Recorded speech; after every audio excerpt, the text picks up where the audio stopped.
Hey guys, and welcome back to my channel. I am actually going to take some time today to answer some of the questions that you guys asked me. So I have had a few requests over the past probably couple of months for me to do a Q&A, and I just realized I still have my sunglasses on my head. Oh well. But you guys, a few of you guys have asked about me doing a Q&A, and so I took your questions, and so here are some of the answers. So the first question that I got is, are you year-round homeschoolers, or do you follow the traditional schedule like public schools? So we used to we've never really actually followed the schedule of public schools. We've always started a little bit earlier or a little bit later, and we finished up either a little earlier or a little bit later. But this year is the first year that we really took the full-on plunge of year-round homeschooling. We kind of sort of did it the year before, but this year we started our school year, I think it was mid-July. I don't remember the exact date off the top of my head. And I have absolutely loved it. The kids have loved it. We will go full on a few weeks, and then we'll take like a week off or a few days off. I really, really like the flexibility of it. We've had a few things come up where we just decided just to take a day here and there, or we had doctor's appointments that came up, or illness, or whatever, or a day when we just weren't really feeling it, because those days happen. So anyway, so I love that it has allowed us the flexibility of taking breaks when we've actually needed it to refocus, and we have had just an excellent year. So yeah, so yes, we are year-round homeschoolers. We do not follow the traditional schedule. So the next question, it kind of has two parts, and sorry if there's like a lot of noise out here. It's just a beautiful time of day, and a lot of neighbors are out. But there's two parts to this question. The first part is, what were your pregnancies and births like? Okay, so for the most part, overall, my pregnancies were wonderful. 2 of my pregnancies, I felt very, very queasy, and like I couldn't really do much of anything in the first trimester for a couple of my pregnancies. With my 5th, that pregnancy was very difficult. But I think a lot of that had to do with the emotional side of things, because our 5th child, our daughter Lily, actually was born with a birth defect that affects her lung. And we found out about it about halfway through my pregnancy, and it was just, as soon as we found out, it was nothing but doctor's appointments. I was at the doctor 2 times every single week, running tests, going 5 hours away for 4 hours, I guess is what it is. Being sent 4 hours away to a children's hospital out of our state, even though we have an excellent one here. So it was just kind of a crazy time. And I think between the emotional part of that, but also the physical draining part, I think that's really what made it really difficult. Now with my last one, this one I had, not this May, but the one before, with Noah, I was extremely tired, and I was like, something is not right. Like, this is beyond pregnancy tired. This is like something is wrong kind of thing. And so, so they did blood work, because my first thought was iron. They did blood work and actually found that I have a really bad vitamin D deficiency. So once we got that under wraps and fixed and everything, it was a lot better. So long story short, so there are like things in pregnancy, but that's also part of pregnancy. But overall, I have loved being pregnant and have had relatively overall a good pregnancy experience. My births, however, are always dramatic. So props to all of you. I think it's absolutely wonderful when people choose to have home births and births with midwives. My doctor, I will say, my doctor that I have had with my last 4, is the closest thing to a midwife you could probably ever come with a doctor. And he's just straight up amazing, you guys. So he's a really strong Christian man, has prayed through every pregnancy and birth with us. He's awesome. And he truly has your best interest and baby's best interest in mind. So I'll start with my first birth. I had a interesting doctor experience there. I was originally in a practice that was both doctors and midwives. Long story short, 30 weeks, I had an appointment to discuss my birth plan with the midwives there, because that's all I was seeing. I wouldn't even see the doctors because I was, you know, set on using the midwives. And so I told her I wanted her to be there, and she said, "I'm so sorry, but they just told us that we can no longer deliver. The insurance for our practice won't cover us to deliver babies." And I'm like, "Are you kidding me? Then why am I here?" Because the doctors in the group were just not great. So at 30 weeks pregnant, I switched doctors to a doctor one of my friends recommended. Hindsight. So basically this doctor kind of bullied me into being induced. He scared me by saying how big my baby was and all this other stuff, and that he was going to be out of town when I was due and I would be risking him not being there. Hindsight, Megan, you should have just gone with your body. Long story short there, we discussed, okay, if I'm going to be induced, then I'm okay with these drugs being used. One of them being Cervidil. I wanted Cervidil, but not Cytotec. Long story short there, on the orders, he put Cytotec, and I refused it, and they started Pitocin, and I wasn't even dilated. I labored naturally with Pitocin turned up as high as it goes for over 16 hours. And then I started to hypercontract and ended up having to have an emergency C-section, which was borderline traumatic. Just, you know, anyway. So that was kind of crazy. But then when I found out I was pregnant with my second, I immediately changed to the doctor that I have now. He's amazing and awesome. And the first appointment I had with him, not only did he come in making silly little like Adam and Eve jokes, but then he prayed over the baby. And then he immediately said, "Okay, you had a C-section prior. How do you feel about doing a Vbac?" And I'm like, okay, this is going to be great. And so I have had a Vbac with all of my children since then. However, each one comes with some kind of like dramatic thing that happens. My doctor is excellent in that he does not freak out when things like heart rates decel and things like that. He's done everything to keep things stable.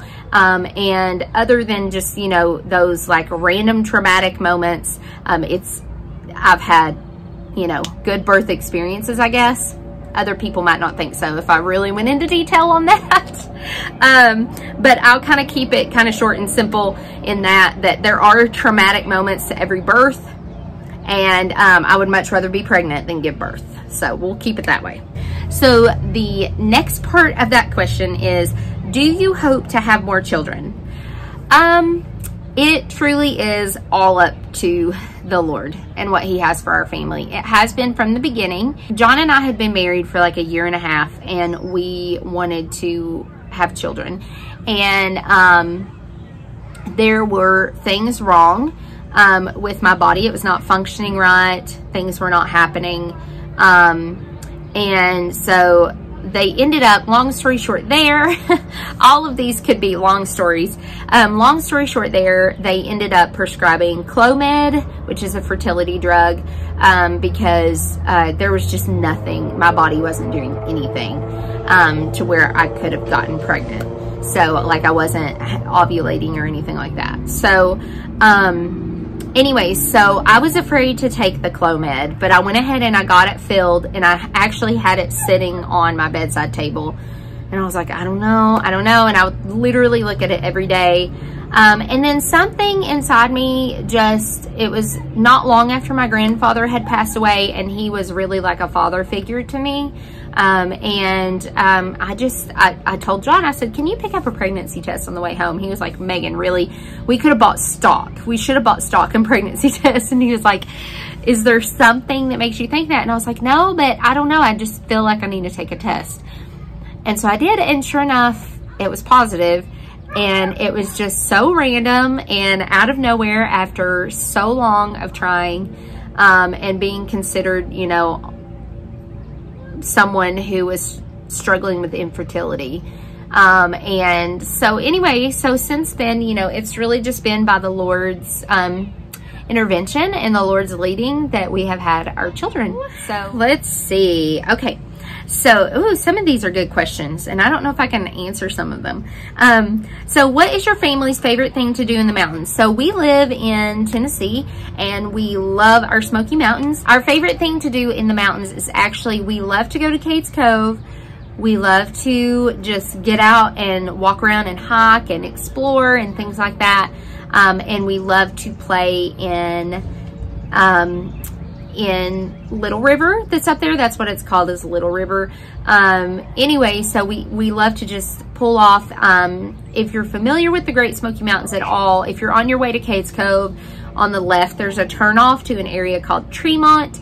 And there's like a Tremont Institute down that road, but there's some really great pull-offs with some really great areas to get out and kind of just like play in the water and explore, and it's a little more private than some of the ones on the main road up through there. So that is our favorite things. We just love our mountains. We love just being there.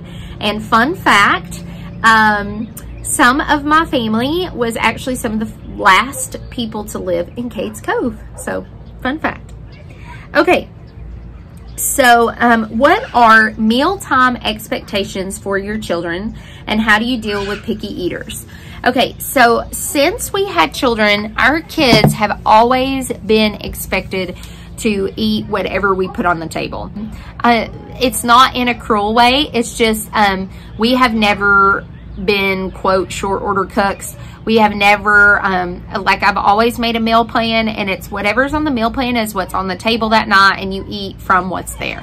Our kids are not picky eaters, and I honestly think that it's because that. Like, we've always just given them fresh palate kind of foods, lots of fruits and vegetables. We don't do a lot of, like, empty calorie, junky, snacky kind of things. Even when they're babies and they're trying first foods, we don't do a lot of, like, rice cereals or anything like that, because that's all empty calorie, bland kind of stuff. We've always concentrated on those foods, and we've always, while we do some baby food, we've always kind of like taken on kind of that idea of, I didn't know it was called it, but baby-led weaning kind of thing, which is where you give them some of your actual table food and they just pick it up and eat it, even when they're really little babies.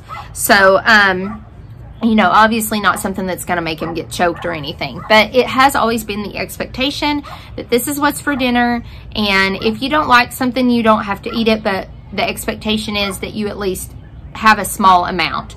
Now, if it's something that makes my kid have a gag reflex, which I don't think there's anything that makes my kids have a gag reflex, but if there were to be anything, then obviously we wouldn't make them eat it. But like, for example, one of our sons, Marcus, all of my kids love asparagus, for example, except Marcus, he just doesn't really care for it, but he will always eat at least 2 spears of asparagus. And he's like, it's okay, I'll just eat it.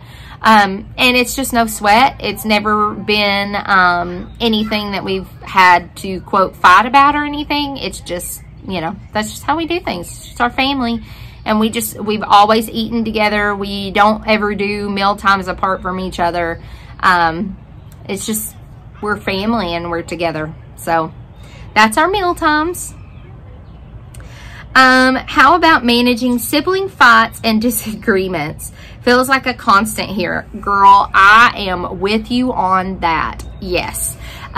So this whole quarantine thing has been crazy difficult as far as, not really sibling rivalries, but being disgruntled with each other easily, even for me. And I think it's just because we aren't really, you know, everybody's just kind of stuck at home.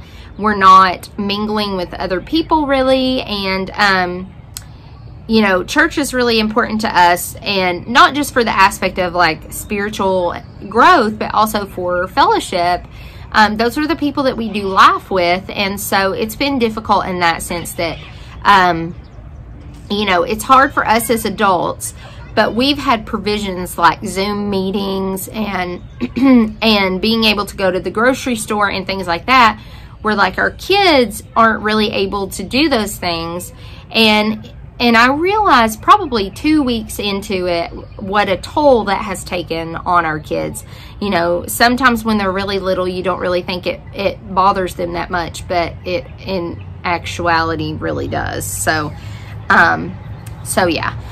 But as far as managing their fights, we do try to reinforce with that, you know, is that a kind way to speak to each other? Are you showing kindness in your voice? And are you reflecting Christ right now? Are you showing Christ in your actions right now? Or are you, you know, not showing self-control?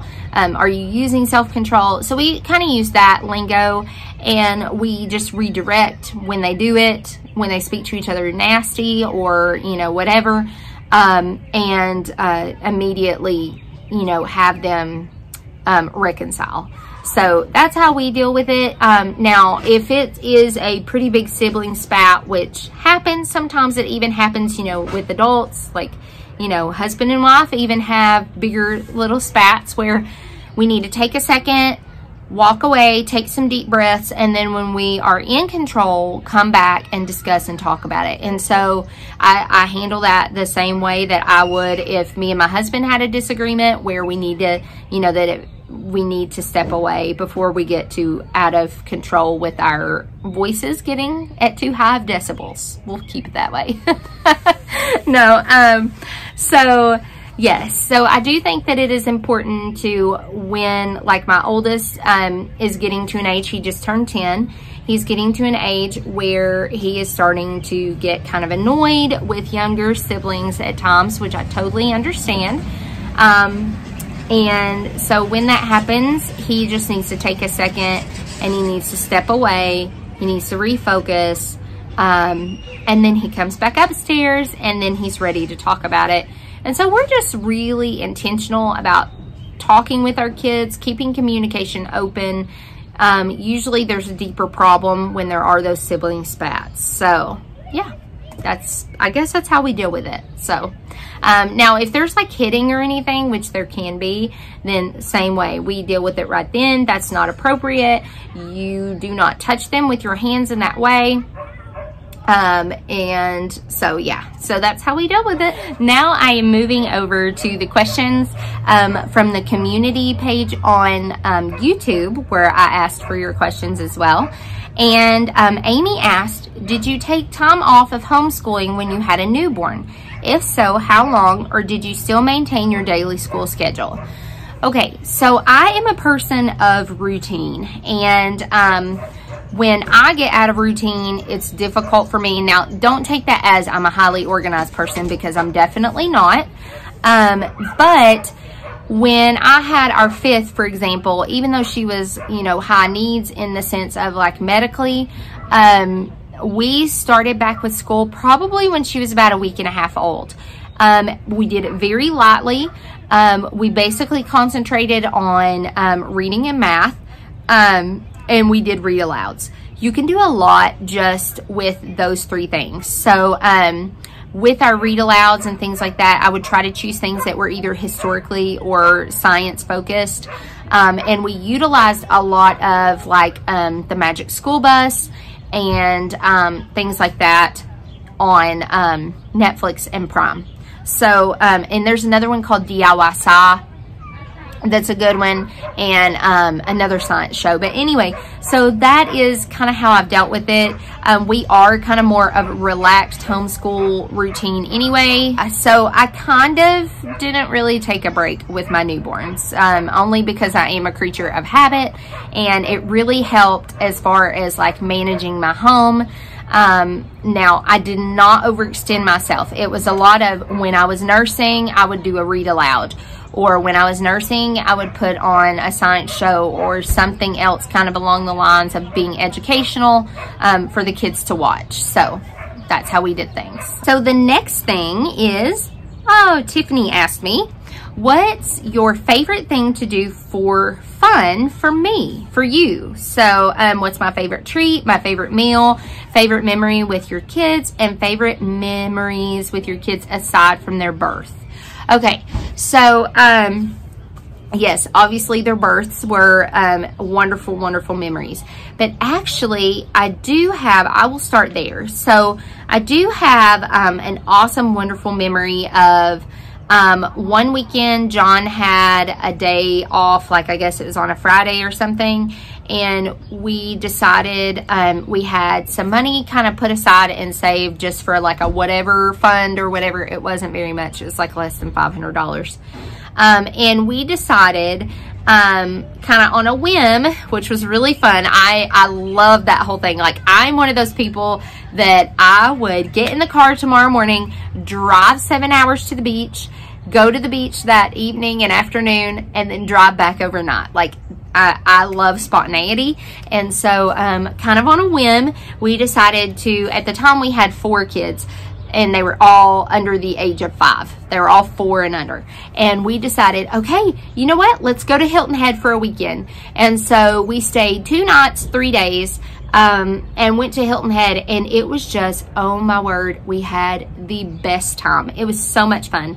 Another time was when a friend of ours blessed us with a week at their condo in Orlando. And so all we had to pay for were like the Disney tickets, which almost all of our kids were free at the time.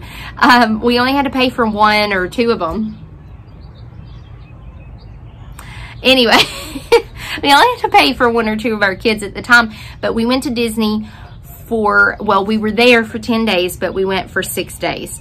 So, it was amazing. We had so much fun. So as you can see, it's kind of those times when we can step away from the everyday life and just do something fun. We love camping. Those are amazing memories. So yeah, so here's another good memory of my kids. So 4 of our kids have prayed to receive Christ, to give their lives to Christ, to as they put it, to make Jesus the leader of their life. And so those are amazing, amazing memories, because either John or I have been a part of, we have been there when it has happened. And it was just amazing to hear their prayers. That's just, you know, brings tears to my eyes, even just to think about it. So, okay, so the next thing, let's see. Oh, okay, so she also asked, okay, sorry, favorite meal. My favorite meal is probably, however you want to pronounce it, pho, whatever. I love that. So, yes, that is my favorite meal. Favorite treat would be Trader Joe's dark chocolate bars. Specifically Trader Joe's dark chocolate. Ooh, and Trader Joe's also. When I used to be a public school teacher, and my students knew every time for Christmas, teacher appreciation, whatever, I would always get like a stack of them on my desk, but they knew that I loved them. They would get me, Trader Joe's sells them. They are dark chocolate sea salted almonds. Oh my goodness, they are so, so good. So that is a favorite treat, and it has probably been literally years since I've had them. Okay, and the other part of that was favorite thing to do for fun for me, and gardening. Honestly, being outside, sitting out here on the porch, gardening, reading, going to the mountains, hiking, camping. That's my thing. I love it. Absolutely love it. The next question is, what does your homeschool routine look like? So I did a video that kind of went over this, and I will link it down below. But basically it is a routine. So I like that she asked about routine. So basically the way we do it is in the morning, we kind of ease into things. We do start with the morning basket, but after we have breakfast, a lot of times while the kids eat breakfast, I will start our morning basket, whether it be to read whatever our Bible focus is for the day, or our read aloud. And so we will ease into it that way. We usually, after that, will start with either history or science. And then I will try to move into the heavier subjects, math and reading. But sometimes, well, most days, the math and the reading actually come during the two little kids' nap time in the afternoon. So that's how we do it. So we're pretty relaxed with it. But that's, you know, just the basic routine. What is our bedtime routine for 6 kids? Oh man, Erica, you asked this one. At our house, it literally feels like a game of whack-a-mole most nights, especially with our 2 girls. That bedtime is, our kids love us. What can I say? They just want to be with us. No. So our bedtime routine is, all the kids go and brush their teeth and then get dressed. Then they go to their rooms. So the 2 older boys are downstairs. The two younger boys are up here, and then the 2 girls are up here with us as well. And so they get dressed in their rooms, and they wait on us in there. We will come through. We will read the Bible and pray with them. Also, sometimes we also read another book, sometimes we sing, but that's like the basic gist of things. There are a lot of times when we will do like a Bible time as a family together, but it is not set every night, but it is set every night that we do read to them individually in their rooms. And I actually really like that. I feel like it gives more of like a one-on-one focus, and it's a really great time to kind of do like check-in with our kids, where like maybe they want to talk to us about something or ask us questions, where when all the other ones are around, they either feel like they can't or like they can't get a word in. So yeah, so that's how we do things. It kind of gives a little more intentional focus. So yeah, that's our bedtime routine. We just put them to bed, and the girls always get up and have something. I need a drink of water. I need to go to the bathroom. It's always the girls. The boys always go to bed. It's the girls. The girls. How do you potty train, and at what average age? Okay. And how do you, yeah, okay, so I'll answer the other questions next. All right. Potty training is the bane of my existence. I despise potty training. It is literally, if I could take anything out of motherhood, it would be potty training. And I am assuming that other people would agree. All of our kids basically have been fully potty trained at the age of 3. Fully. Sophia was potty trained when she was 18 months. It was completely by her own leading, and I think that's the key, is when they're ready. Like, you will know when they are straight up ready. And if they aren't, like if you do try potty training with them, and after 2 or 3 days or so of being very consistent with it, if they aren't catching on at all, then drop it and come back to it later. Because I have found that the battle of the wills is not worth it. I am not the one that needs to be potty trained. They are. And so if you are putting more work into it than they are, then you need to back off.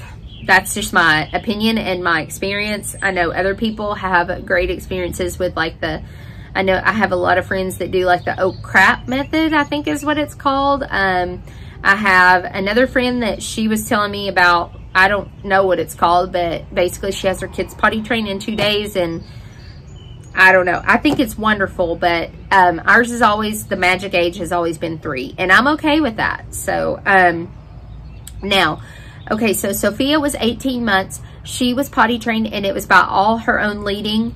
And so I was just like, okay, if this is what you want to do, then I will kind of help you with this.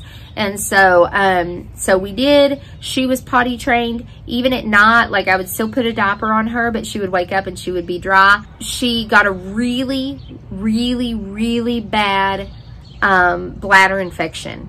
I guess it was probably, so she was 18 months when she was potty trained. So it was right after she turned 2 when she got the really, really, really bad bladder infection, to the point where she couldn't go to the bathroom at all. It was really kind of scary. And so she would just scream because she was afraid to go because of the pain.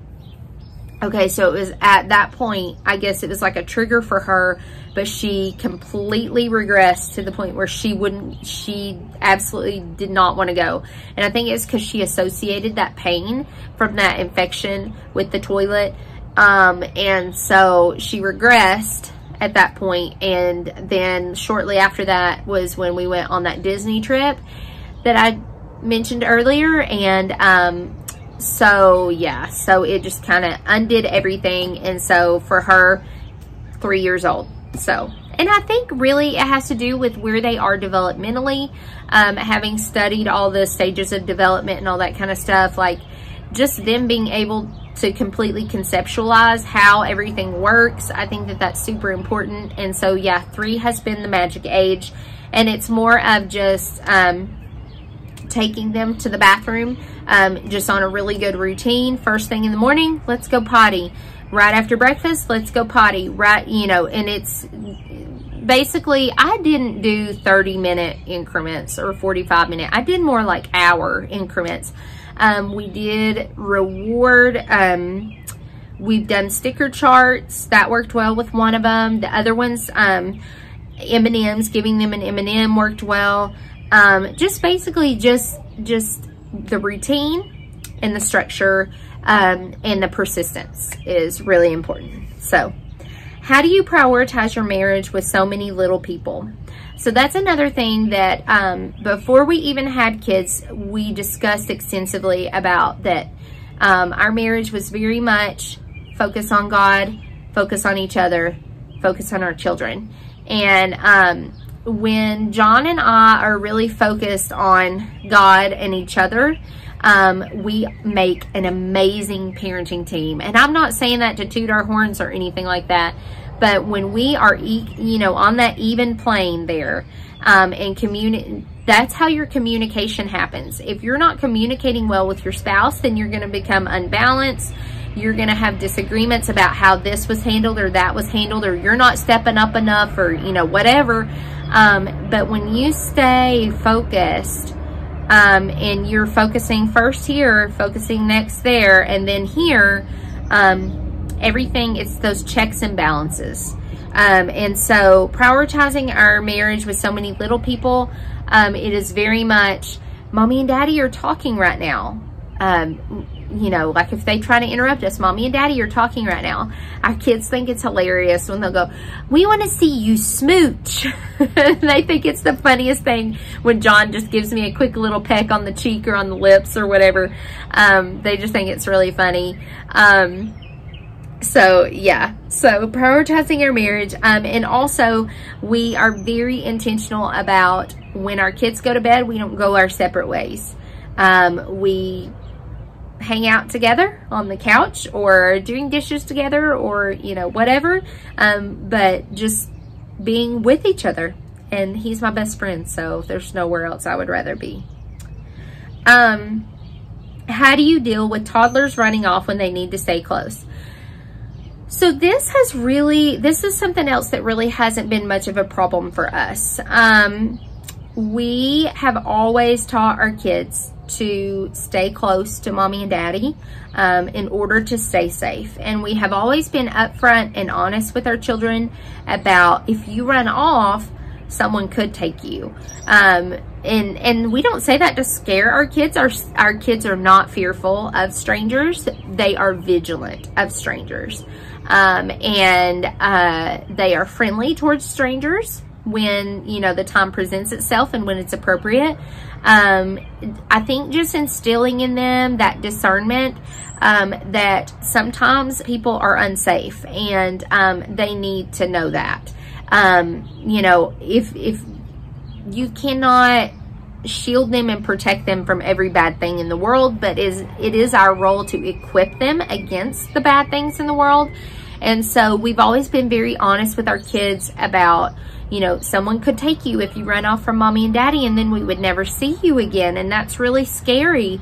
Or, you know, if you ran out into the street and a car was coming, you could get hit by a car, and then mommy and daddy, you would get hurt really bad, or mommy and daddy might lose you forever, you know, that kind of thing.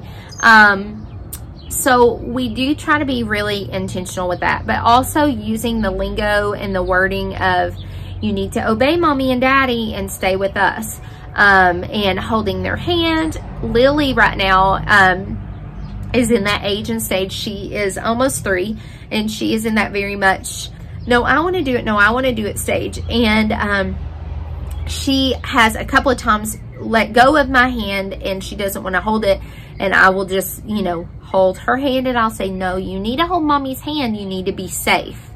And so that, I think that word really like clicks in them, like, you need to be safe. But that's also because we've instilled that in them from the beginning. And we aren't afraid to tell our children no. I think that's really important for our kids to know no, but we also back that up with why we say no, because I think that sometimes when you have consequences without explanation, it can cause anger or misunderstanding. And so we do try to be really intentional about following it up with the why.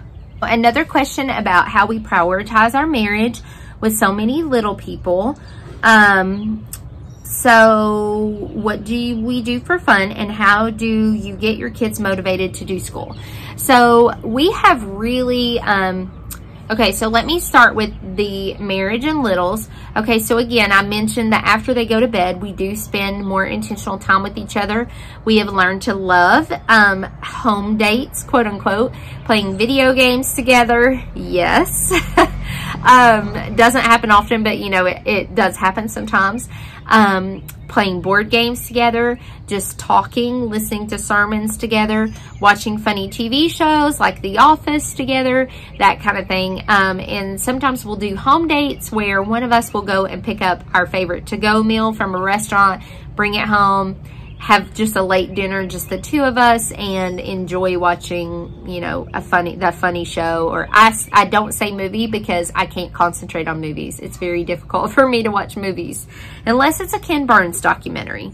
And then how do you get kids motivated to do school? So with this one, really, we have always just enjoyed learning together. And I think because we learn in every situation. Life is our lesson. And that's really very much how I approach life. That's how my dad approached life and how that was instilled in me. I was public schooled, but when I would be with my dad, he would take my sister and I on outings to different historical places, things like that. And we just had so much fun learning about just anything and everything. And so I think because that has always been how we approach things, that our kids don't mind starting the day. Now I do have one grumpy Gus at times who, when I say the word, okay, let's sit down and do your reading, or let's sit down and do your math, he'll go, so, but other than that, that's all I get. That's the only pushback I get. And it's not really even pushback. It's just a kind of yucky response or attitude. And, you know, so, but yeah, but our kids love learning. They, when I say, okay, we're going to do school, normally they will go run and get their binders and they'll pull them out. And a lot of times we like to just sit in the floor together and do school. Today we sat in the floor and did, science and history. We do that a lot, just sitting in the living room floor, and we spread out all over, and it's just fun. We just have fun. I don't know. I like to learn with them. And then the last one, did you always want a large family? Okay, so funny enough, my own family, so my parents were divorced when I was very, very little, and they remarried. So my mom and my dad had my sister and I. Then they got divorced, and when my mom married my stepdad, I inherited a brother. He's my stepbrother, but we've never referred to each other that way. And then they had my little brother. He's 8 years younger than me. Then my dad and my stepmom, when I was 16, had my sister, and when I was 18, had my brother. So I actually have 5 brothers and sisters. But because of like the whole split family thing, we have very different relationships than what my kids have together.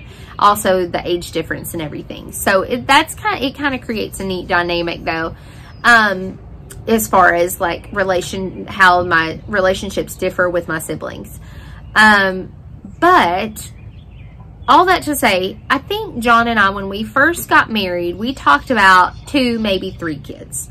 When we went through that season of infertility, that is really what started to change our hearts. God really used that to work on our hearts and change our hearts. And then when I had my first son, I realized that I had never actually given my heart to the Lord. Like I had never surrendered my life to Christ. And I felt just this pull on my heart one day, just that my heart and my head had never connected, and that God was just really, really drawing me to himself. And I just could not stifle the need to come, to come to Christ at that moment. And so I did. I surrendered my life to Christ. So it was after my first son was born, after basically being brought up, from the time I was 8 and prayed a prayer at VBS, and that's what I thought, had been my salvation. And so, I had lived my life thinking, oh, well, I'm a pretty good Christian. I don't do horrible things. Anyway, so all that to say, so when that happened, that is really when the Lord, the Holy Spirit really started speaking to mine and John's hearts, and revealing to us that really and truly, it was not up to us or in our control for children, and that what God would have for us is, what we would be open to. And so we had our 2 sons, and we thought we were probably done.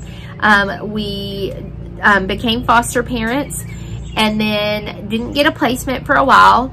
And then I became pregnant with my daughter Sophia. But when I was 5 months pregnant with her, we got our first foster placement, which then turned into adoption. So they have basically been raised kind of like twins. And then we had Lily after that, and then Noah. And it has been amazing. And I can look at each one of those little faces, and I can think, what if we had said no? What if we had told God, okay, we're done having kids? Look what we would have missed out on, and just how precious each one of our children are. And so yeah, so I haven't always necessarily wanted a large family. It's just been more, the Lord makes his desires your desires. So in the verse, he will give you the desires of your heart. When your heart becomes God focused, then your desires become what God's desires for you are. And so, and I'm not saying that about children for every single person, but that's truly, in my example, how things happened the way that they did. And so, yeah, so that is your questions. I hope that answered them. I actually enjoyed this. So if you have any more questions, you can put them down in the comments below. I hope that you enjoyed this. I know you got to know me a lot better through this, because there were some good questions in there. So anyway, so thank you guys so much. And I hope that you all have a blessed day, and I will see you on future videos. Thanks so much, guys.